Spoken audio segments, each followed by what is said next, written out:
Okay, so now that we covered the mono, then the slightly more developed technique, we're gonna jump right up to modern day and go for a no holds bar type setup here. One thing that's important to say is we have about 21 mics out here right now.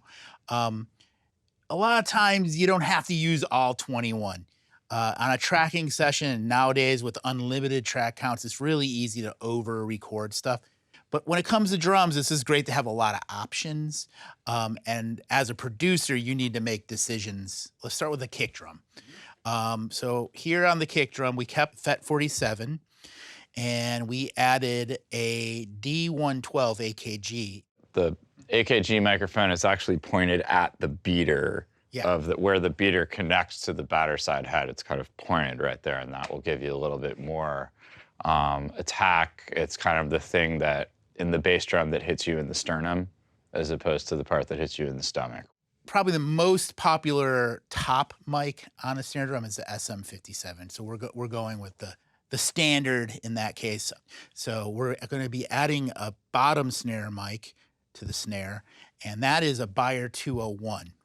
By putting a microphone on both sides, you're actually getting the complete waveform that exists in a drum, which goes in two directions, not just one.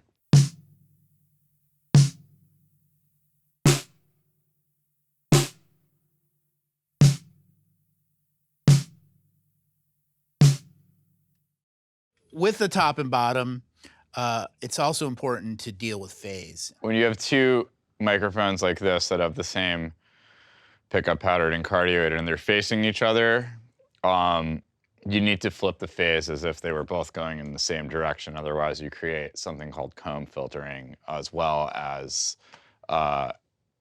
you essentially put the instrument out of phase. You lose about half the sound of the instrument. So by flipping the phase on the bottom, we achieve the most natural sound, as well as just get the most coverage on the instrument itself, right? Yeah, and so we'll show you that example. Go ahead and hit the snare. Okay, so now you noticed when it's out of phase, a lot of the low end is gone. By putting it in phase, you brought the full sound so it was canceling out those lower frequencies. So with the toms, we did a similar technique where we did top and bottom. So for the mics, we went with like the 57 on the snare. I would say the Sennheiser 421 is probably the classic tom mic at this point. And for the bottom, you can go with whatever works, really. We've used 414s a lot recently. For this case, we said, hey, let's just go with the classic SM58.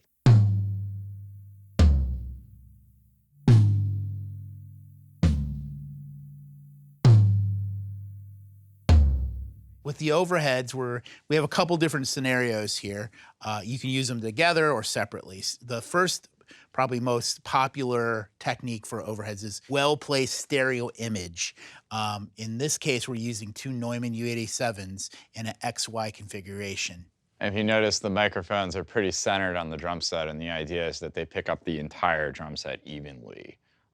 Whereas these other overhead microphones, that are sometimes called spot microphones, are used to pick up a little bit more detail on the cymbals. And in the mix, they probably wouldn't be as loud as the overheads, if even in there at all. If you use them both. You might just sneak it in a little bit here and there for detail.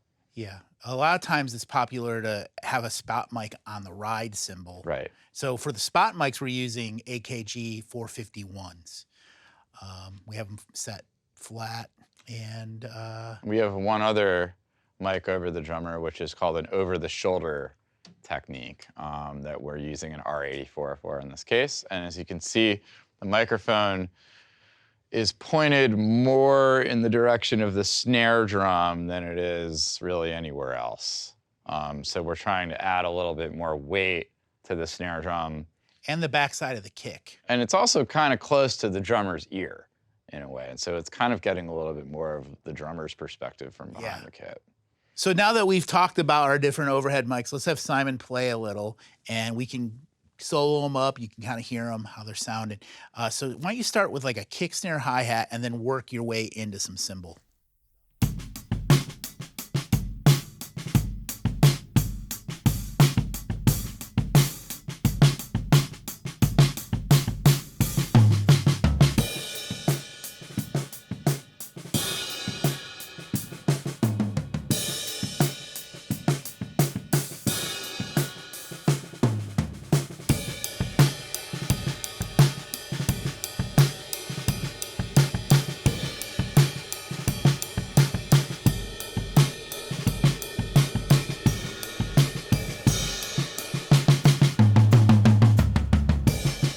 All right, so that's our overheads. Now, one important element of the overhead in the cymbal sound is the hi-hat. Over here, we tend to like our hi-hats a little on the chunky side. We love the SM7 on it. Hi-hats are very bright instruments, and they already cut a lot in the mix, but sometimes the hi-hat, the detail of what the drummer's playing on the hi-hat can get lost, especially when you're doing a really big drum sound in a big room. So the SM7 seems to pick up a lot of detail on the hi-hat without being too bright, without being too dark. Another great thing I like about the SM7 is it takes EQ really well for the hi-hat. Oh yeah, you can basically do anything. It's super musical. You can get a real chunky hi-hat. You could get a real nice, detailed, crispy hi-hat if needed.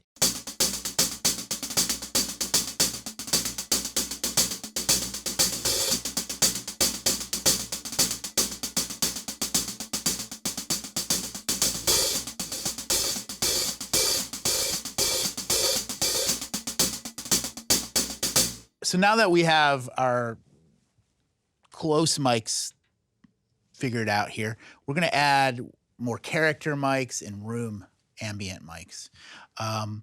One popular technique for attitude type mic is going with what's called the crotch mic. In this case, we're using a M160 ribbon mic pointed literally towards the crotch of the drummer. Hence the name crotch mic. Some popular things to do with this mic is over compress it, crush it. It just kind of gives the center to the drum kit. And if you just play like a kick, snare, hi-hat beat there, Simon.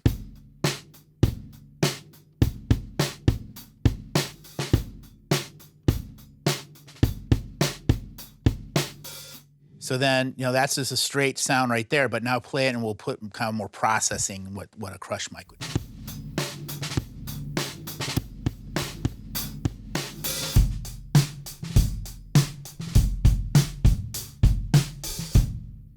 So we did 2 pairs of room mics. We used omnidirectional Electro Voice 635As taped to the floor, pointing in at the drum set, and that's giving us a lot of low frequency character in the room, whereas our 47 style microphones are pointed actually the wrong way. They're pointed away from the drums and cardioid so that they're picking up more of the ambience of the room and not very much of the direct sound of the drums. So true ambience. True ambience, really. It's completely off, it's otherwise known as off-axis miking.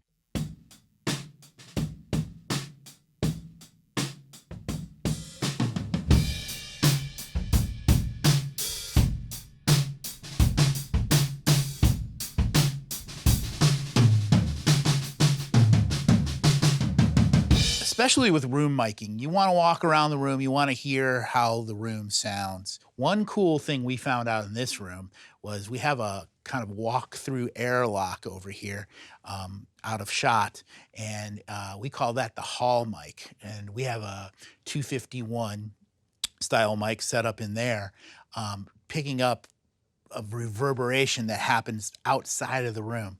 And one cool thing we do is we can lengthen and shorten the delay by opening and closing the door.